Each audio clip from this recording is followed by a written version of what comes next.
Hello বন্ধুরা, কেমন আছেন? আশা করি অনেক ভালো আছেন। হ্যাঁ, আজকের এই ভিডিওতে আপনাদেরকে দেখাবো বাংলা সিনেমার ভয়ঙ্কর background music. Welcome to the show.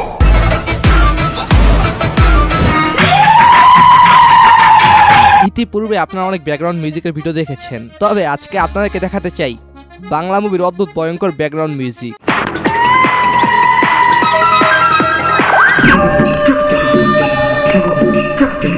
বর্তমান বাংলা সিনেমাগুলো হচ্ছে হলিউড এবং বলিউড স্টাইলে, তাই অবশ্যই আপনাদেরকে এই সেরা মিউজিকগুলো দেখাতে হয়। তো চলুন আপনাদের ভালোবাসা নিয়ে শুরু করা যাক।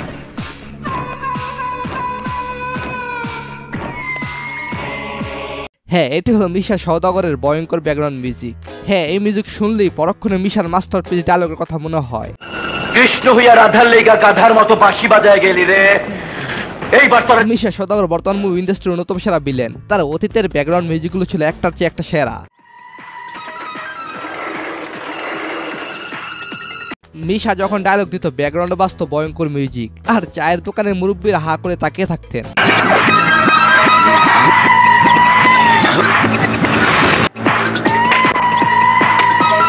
মুচির নজর পায়ে, মুসল্লির নজর কপালে।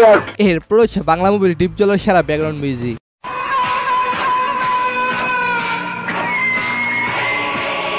হ্যাঁ, ছোটবেলা যখন বাংলা ছবি দেখতাম, এইরকম মিউজিকগুলো শুনে অনেক ভয় পেতাম।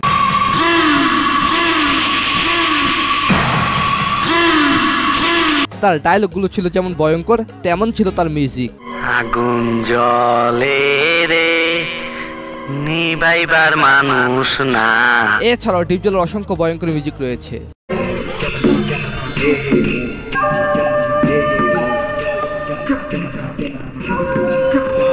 আমার অনেক ইচ্ছা ডিপজলকে আগের রূপে দেখা, বিশেষ করে সাকিব খানের মুভিতে ডিপজলকে ভিলেন হিসেবে কাজে লাগালে সেই মুভি সুপারহিট তো হবেই, সবচেয়ে ব্যবসা সফল ছবি হবে। কে কে সাকিবের মুভিতে ডিপজলকে চান কমেন্টে জানাবেন। এরপর রয়েছে বাংলার লিজেন্ড মান্নার ব্যাকগ্রাউন্ড মিউজিক।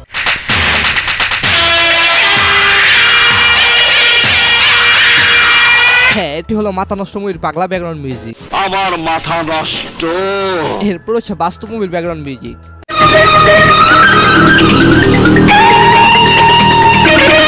মান্না বেঁচে থাকলে মুভি ইন্ডাস্ট্রি এত ধ্বংস হতো না। এখন তিনি সাকিব খানের মতন এরকম বড় পর্যায়ে থাকতো।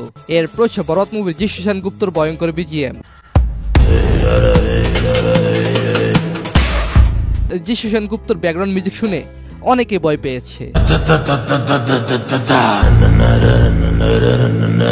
বরবাদ মুভিতে জিশু সেনগুপ্ত একটি ভয়ঙ্কর এবং হিংস্র ক্যারেক্টার হিসেবে পরিচিত হয়।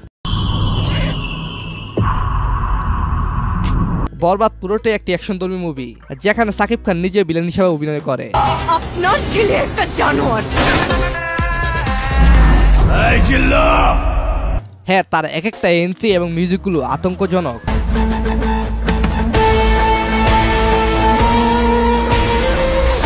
ফিরে আসছে ছোট্ট একটি বিজ্ঞাপনের পর, বিকজ আজকের ভিডিওটি স্পন্সর করেছে অনেক পিএচ এবং সিরিয়ার স্পন্সর। আইপিএল চলছে, সেই উপলক্ষে এখানে চলছে ইন্ডিয়ান লিগ কর্নিভাল ইভেন্ট, যেখানে মাত্র 380 টাকা দিয়ে 1 কোটি টাকা পর্যন্ত জেতার সুযোগ। এখানে সমস্ত লাইভ ম্যাচের ফলাফল এবং ম্যাচ লাইভ দিতে পারবেন। আপনি স্কোরের উপর ভবিষ্যৎবাণী করে প্রেডিক্ট করতে পারবেন, যেমন কোন দল জিতবে, কোন দল কত রান করবে ইত্যাদি। এবং বিএমডব্লিউ গাড়ি, আইফোন, ল্যাপটপ আর অনেক কিছু মতো পুরস্কার জেতার সুযোগ রয়েছে। এখানে ক্যাশ গেম সহ বিভিন্ন ধরনের গেম রয়েছে, আপনি যা খুশি তা বেছে নিতে পারেন। রেজিস্ট্রেশন সময় আমার প্রচার কোড লাইফ 100 ব্যবহার করে প্রথমবার জমাতে 12,000 টাকা পর্যন্ত ফ্রি স্পিন পেতে পারেন। আপনি সহজেই পেটিএম, ব্যাংক বিকাশ, নগদ, রকেট এবং অন্য সহজ পদ্ধতির মাধ্যমে আপনার অর্থ উত্তোলন করতে পারেন। তাহলে আর দেরি কিসের, গুগলে যান আর অনেক বিট লিখে সার্চ করুন, আর প্রথমে ক্লিক করে রেজিস্ট্রেশন করুন। আর রেজিস্ট্রেশন সময় আমার প্রোমো কোড লাইফ 100 ব্যবহার করুন এন্ড বোনাস পান। এই মুভিতে নায়িকার ঘোর প্রেমে পড়ে যায় নায়ক সাকিব। দুইজনের সম্পর্ক গভীর হতে থাকে, কিন্তু এই সম্পর্কে কাল হয়ে দাঁড়ায় আরিয়ান মির্জার। আরিয়ান মির্জা মানে সাকিব, তিনি নায়িকার প্রতি একতরফা ভালোবাসায় পুরোপুরি সাইকো হয়ে যায়। আর জন্য মারা যাবে মেয়ের জন্য যে আপনাকে ভালোই বাসে না। তো আরিয়ান জানতে পারে তার বাবাই নায়িকার বোনের মৃত্যুর জন্য দায়ী। নায়িকা এই প্রতিশোধের আগুনে পুড়ে সে এক ভয়ঙ্কর খেলা শুরু করে। সে সাকিবকে লেলিয়ে দেয় তার লক্ষ্য পূরণে। সাকিব এক একে শহরের সব এমপি মন্ত্রীকে এক পার্টিতে ডেকে আনে। সেই পার্টি হয়ে ওঠে এক প্রতিশোধের মঞ্চ। পুরো দৃশ্যের ব্যাকগ্রাউন্ড মিউজিক ছিল এক কথায় মাস্টারপিস।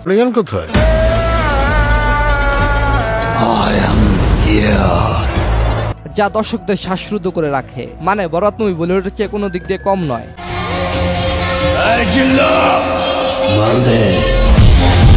আচ্ছা, একটা প্রশ্ন, যারা বরবাদ মুভি দেখেছেন তারা এই প্রশ্নের উত্তর দিতে পারবেন। তো বরবাদ মুভিতে সাকিব খানের সহযোগী কে ছিলেন কমেন্টে জানাবেন। সো গাইস, তারপর আফরান নিশো দাগি মুভির টাইটেল ট্র্যাক।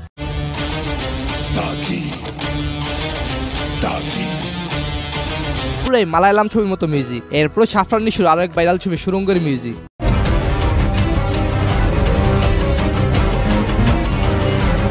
আফরান নিশুর কোন মুভি সেরা, দাগি নাকি সুরঙ্গ, কমেন্টে জানাবেন। সো গাইস, এরপর চঞ্চল চৌধুরীর হাওয়া মুভির ব্যাকগ্রাউন্ড মিউজিক।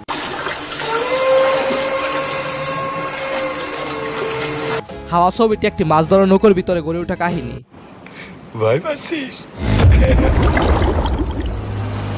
সো গাইস, তারপর তুফান মুভির ব্যাকগ্রাউন্ড মিউজিক।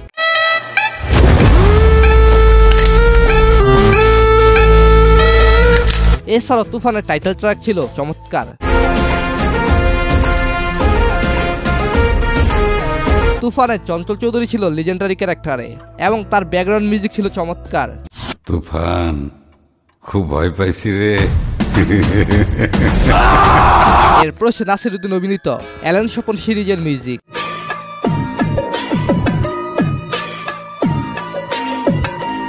নাসিরউদ্দিন আসলে জাত অভিনেতা, যেমন অভিনয় করেন তেমন করে তাকে যে ডায়লগগুলো ফুটিয়ে তোলেন পুরাই সেরার সেরা। এত বছর ধরে এত চেষ্টা করলাম নিজেকে লুকায় রাখার, আর পারলাম না। এছাড়াও শরীফুল রাজ এবং নাসিরউদ্দিনের পুরাই মাস্টার ক্লাস ছবি ওমর।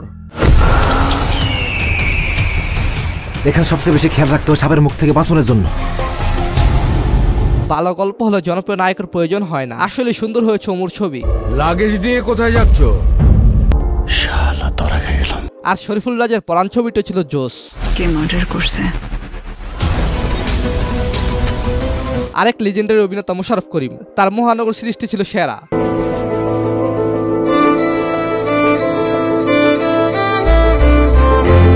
হ্যাঁ, এই মিউজিকটি পুরো সিরিজ জুড়ে থ্রিলারের জন্ম দিয়েছে।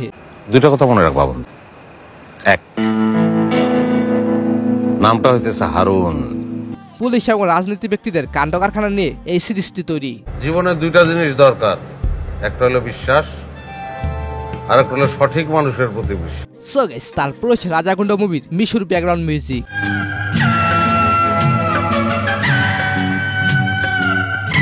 হ্যাঁ, বাংলা মুভির পুরনো ভয়ঙ্কর মিউজিকগুলোর কথা বারবার মনে পড়ে, কারণ মিউজিকগুলো ছিল খুবই মজাদার।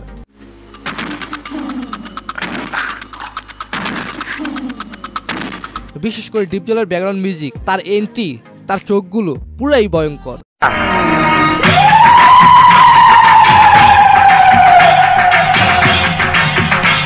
আমি যদি বলি এক কথায় বলবো, বাংলাদেশের মুভি ইন্ডাস্ট্রিতে সেরা ভিলেন ডিপজল। আপনি মানেন বা না মানেন। জজ সাহেব, আমিও মুক্তিযোদ্ধা ছিলাম। তবে এখন বর্তমানে তাকে দেখলে খুবই সাধারণ মানুষ মনে হয়। সো গাইস, তারপর সাকিব খানের আরেক মাস্টারপিস ছবি তাণ্ডবের ডায়লগ, যেটা পুরাই insane. Welcome to the show. সাকিবের কোন ছবি আপনার কাছে বেশ মনে হচ্ছে, আর তাণ্ডব ছবি কতটা ভয়ঙ্কর হবে কমেন্টস করে জানাবেন। আচ্ছা, তাণ্ডব ছবিতে সাকিব ছাড়া কে কে থাকতে পারে? অনেকে বলতেছেন আফরান নিশু, অনেকে বলতেছেন মুশফিকার ফারহান। সো গাইস, আজকের এই ভিডিওটি এই পর্যন্তই। আর হ্যাঁ, সাবস্ক্রাইব করবেন। ধন্যবাদ সবাইকে, ভালো থাকবেন, ভালো রাখবেন আপনার চারপাশ।